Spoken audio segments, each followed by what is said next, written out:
পলাতক শেখ হাসিনা রেজিমের সময় বিএনপির ভারপ্রাপ্ত চেয়ারম্যান জনাব তারেক রহমান সাহেব সহ মুক্তিকামী গণতন্ত্রপন্থী অনেক বিভিন্ন পর্যায়ের নেতাকর্মীদের বিরুদ্ধে অসৎ উদ্দেশ্যে মামলা দায়ের করেছিল এবং এই পার্টিকুলার মামলাটাতে জনাব তারেক রহমান সাহেব ছিলেন, পাশাপাশি ২১ টিভির চেয়ারম্যান জনাব আব্দুল সালাম সাহেব এবং প্রখ্যাত সাংবাদিক ডক্টর কনক সারোয়ার সাহেব ছিলেন।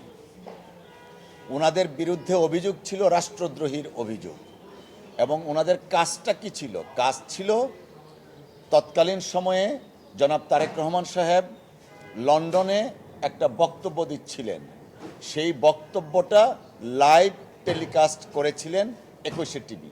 ২১ টিভির অপরাধ ছিল কেন জনাব তারেক রহমান সাহেবের বক্তব্য লাইভ টেলিকাস্ট করা হলো।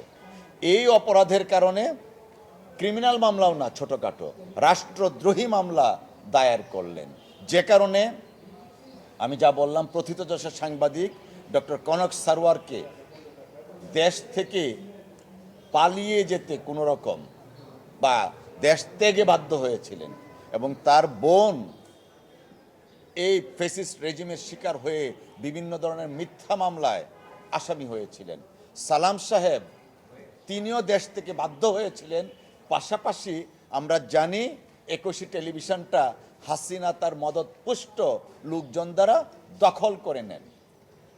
যাই হোক, আগে একটা রুল ইস্যু ছিল, সেই রুলটা শুনানির পরে মহামান্য সুপ্রিম কোর্টের হাইকোর্ট ডিভিশন মামলাটা বাতিল করে দিয়েছেন, কারণ মামলায় কোনো ধরনের লিগ্যাল ইনগ্রিডিয়েন্টস ছিল না। মামলা যে প্রক্রিয়া দায়ের করার কথা ছিল সেই প্রক্রিয়ার দায়ের হয়নি। মামলা রাষ্ট্রদ্রোহের মামলা করতে গেলে গভর্নমেন্টের অনুমোদন নিতে হয়, সেটাও নেওয়া হয়নি। অর্থাৎ তড়িঘড়ি করে রাজনৈতিক ফায়দা হাসিলের জন্য এবং জনাব তারেক রহমান সাহেবের রাজনৈতিক ভাবমূর্তি ক্ষুণ্ণ করার জন্য আর ২১ টিভিটা দখল নেওয়ার জন্য হয়তোবা এই মামলাটা দায়ের করা হয়েছিল।